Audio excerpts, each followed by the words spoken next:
नमस्कार दोस्तों जैसा कि आप जानते हो कि आज 7 जून है और 7 June world food safety day के रूप में सेलिब्रेट किया जाता है वर्ल्ड हेल्थ ऑर्गेनाइजेशन के द्वारा। और इसमें इसका सहयोग किया जाता है फूड एंड एग्रीकल्चर ऑर्गेनाइजेशन, जो कि एक यूनाइटेड नेशन की एक ब्रांच है। जैसा कि आप देख पा रहे हैं कि इस बार की जो थीम है food safety science in action, means science का क्या रोल होना चाहिए हमारे फूड सेफ्टी को लेकर, किस तरह की रिसर्च गवर्नमेंट को करनी चाहिए, क्योंकि जो फैट जो इंग्रेडिएंट हमारे फूड में मिलाए गए हैं क्या वो हमारे लिए सेफ है, उनसे हमें कौन सा नुकसान होने वाला है, ये सब गवर्नमेंट को साइंस का रोल, साइंस से मदद लेनी चाहिए, रिसर्च करनी चाहिए। इस सब के बारे में गवर्नमेंट को अवेयर किया जाएगा आज के दिन। क्योंकि एक अनहेल्दी फूड की वजह से जिस तरह लोगों के ऊपर बर्डन होता है, उसी तरह गवर्नमेंट के ऊपर भी एक इकोनॉमिक बर्डन आता है। अगर एक अनहेल्दी पर्सन गवर्नमेंट की इकोनॉमी के अंदर कोई पार्टिसिपेशन नहीं कर पाएगा, तो एक अनहेल्दी फूड और फूड सेफ्टी पूरे वर्ल्ड के लिए चैलेंजिंग नहीं है, इंडिया के लिए भी चैलेंजिंग है वो। और किस तरह इंडिया के लिए चैलेंजिंग है ये सब हम समझते हैं, क्योंकि इंडिया बहुत ही एक डाइवर्स कंट्री है, जहाँ पे फूड का पैटर्न एक स्टेट टू स्टेट और एक रीजन टू रीजन चेंज होता रहता है। क्योंकि साउथ में हम अगर देखते हैं तो वहाँ पे फिश कल्चर बहुत ज़्यादा है as compare to north. But जिस तरह नॉर्थ में राइस व्हीट का यूज किया जाता है, उसी तरह ऑयल का बहुत ही ज़्यादा यूज हमें साउदर्न कंट्री के अंदर, साउदर्न स्टेट के अंदर हमें देखा जाता है। एंड सेकंड चीज़ उभर के सामने आती है, जिस तरह से पैकेजिंग फूड, पैक्ड फूड का कल्चर जो अभी चला हुआ है, जो कि अनकुक्ड फूड होता है, उसका कल्चर भी बहुत ज़्यादा चला हुआ आज के टाइम पे। गवर्नमेंट के द्वारा एक रूल एंड रेगुलेशन का स्ट्रिक्ट फॉलो नहीं किया जा रहा आज के टाइम पे लोगों के द्वारा। गवर्नमेंट तो रूल लेके आती है बट उनका पालन बहुत ही कम किया जा रहा है। कुछ सेफ्टी ऑफिसर हैं, वो फूड सेफ्टी ऑफिसर हैं, उनकी रिक्रूटमेंट बहुत ही कम है। जिस तरह से जिस तरह से देश को ज़रूरत है, ओनली 15% गवर्नमेंट ऑफिसर हैं जो फूड सेफ्टी के से रिलेटेड नॉलेज रखते हैं। And last and most common चीज़ आती है फूड अडल्ट्रेशन, यानी कि खाने के अंदर मिलावट। क्योंकि खाने के अंदर मिलावट जो की जा रही है आज के टाइम पे बहुत ही भयानक है। उससे टेस्ट तो हमारा इंक्रीज हो जाता है और शायद कुछ प्रॉफिट भी हमें मिल जाता है, क्योंकि कुछ इंग्रेडिएंट, कुछ जो मिलावट खाने के अंदर की जाती है, हो सकता है कि वो कम समय ले पकने में, बट वो सेहत पे बहुत ही बुरा प्रभाव डालते हैं। जैसा कि ये टाइम्स ऑफ इंडिया की न्यूज़ आप देख रहे हो कि लेड क्रोमेट जो कि हल्दी के अंदर मिलाया जाता है, उसका पीलापन बहुत ही ज़्यादा इन्हेंस करने के लिए, बढ़ावा देने के लिए, ताकि हल्दी प्योर लगे। तो एग्जाम के लिए भी एक इम्पोर्टेंट पॉइंट है कि लेड क्रोमेट हल्दी के अंदर मिलाया जाता है। और एक होता है मोनोसोडियम ग्लूटामेट। अब जब हम चाउमीन खाते हैं, बर्गर खाते हैं, तो उस रेडी पे देखते हैं कि चीनी के जैसा या साल्ट की तरह दिखने वाला एक वाइट जो इंग्रेडिएंट जो चाउमीन में मिलाया जाता है, वो मोनोसोडियम ग्लूटामेट होता है।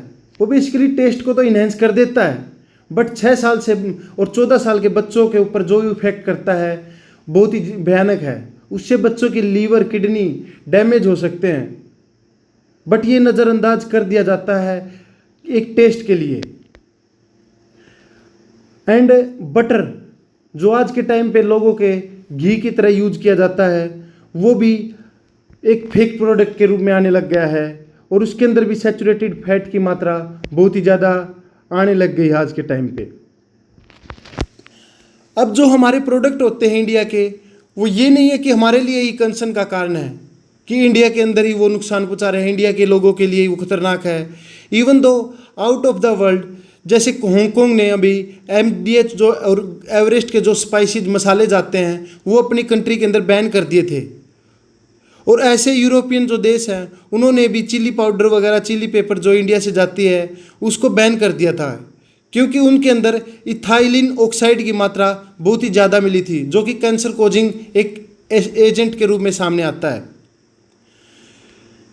अब इंडिया के द्वारा कुछ एक्ट लाए गए फूड सेफ्टी से रिलेटेड, जैसे food safety and standard authority of India act जो कि 2006 के अंदर आया था। उसके बाद FSSAI की अथॉरिटी 2008 में वर्क करने लगी थी। अब जो ये एक्ट आता है, वैसे तो पुराना एक्ट जो होता है 1954 का एक्ट, जो कि अडल्ट्रेशन एक्ट होता है, उसका ये मॉडल होता है। बट ये एक इलेबोरेट, एक खुले, मतलब इसको एक बहुत ही तरह अच्छे से एक्सपेंड करके देश के अंदर लागू किया गया। जैसे कि आप न्यूज़ में देख पा रहे हैं कि FSSAI ने, यानी कि food security and standards authority of India ने जिस तरह कंपनियों को ये बोला कि आप जिस तरह से 100% नेचुरल का जो टैग लगा रहे हो, FBO का मीन्स होता है एक लेबल लगाना। जैसे इलेक्ट्रिकल को जो कंपनियां होती हैं वो स्टैंडर्ड लगाती है BEE, ऐसे ही FSSAI इशू करती है FBOs।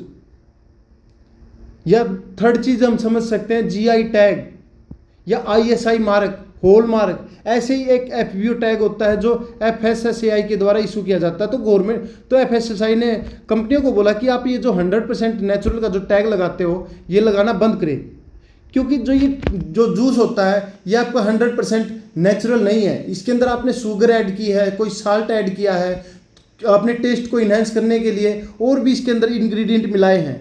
तो ये सब करना बंद कीजिए। फिर भी ये चीज़ें एक रेगुलर वे में चलती आ रही हैं। इंस्पेक्शन होती है, बहुत सारे सर्वे किए जाते हैं, जहाँ पे ये भी पता लगा कि इंडिया के अंदर जो पनीर है वो टॉप लिस्ट पर आता है मिलावट में। उसके अंदर सबसे ज़्यादा मिलावट पाई जाती है पनीर में, और वो कॉस्टली भी होता है, इसलिए इसके अंदर बहुत ही ज़्यादा मिलावट मिलती है जो हमारे खाने के कंज्यूमर प्रोडक्ट होते हैं। एंड सेकंड नंबर पे आता है मिल्क, जो कि आज के टाइम पे अडल्ट्रेशन प्रोडक्ट का एक जीता जागता उदाहरण है। उसके सैंपल कलेक्ट किए जाते हैं, जिसमें से 20 सैंपल के अंदर तो अनहेल्दी मिल्क मिलता है, कुछ के अंदर यूरिया की मात्रा मिलती है, कुछ के अंदर जो फाइन पाउडर होता है, जो रोक वगैरह होती हैं वो मिलाई जाती हैं, चूना पत्थर वगैरह मिलाया जाता है मिल्क के अंदर। अब एक टाइम पे तो वो उसी रेट में हमें मिल्क मिलता है, ऊपर से वो अनहेल्दी होता है। तो ये सब बातें हैं जिनको खाकर, जिनको कंज्यूम करके हमारा ही स्वास्थ्य बिगड़ता है। इसीलिए 7 जून के इस दिन को हमें थोड़ा सीख लेनी चाहिए, और हमें अपने बच्चों की तरफ भी देखना चाहिए किस तरह से वो चाउमीन, बर्गर और अनहेल्दी पैक्ड और अनकुक्ड फूड खाकर वो किस तरह से फैटी हो रहे हैं, उनका मोटापा बढ़ता जा रहा है, उनके लीवर पर, उनके ब्रेन पर किस तरह से वो फूड इफेक्ट करता है, ज़रा हमें सोचना चाहिए। और यही सब नॉलेज हमें थोड़ी ही याद रखने योग्य है कि FSSAI के द्वारा कौन सा लोगो, FBO लोगो लाया जाता है, इशू किया जाता है, कौन कौन से इंग्रेडिएंट है, कौन कौन से, जैसे सोडियम साल्ट के अंदर क्या क्या हमें मिलावट की जाती है। ये सब बातें हैं जो आपको याद रखनी चाहिए। And thank you so much. जुड़े रहिए हमारे चैनल के साथ। Like, share and subscribe for the more update.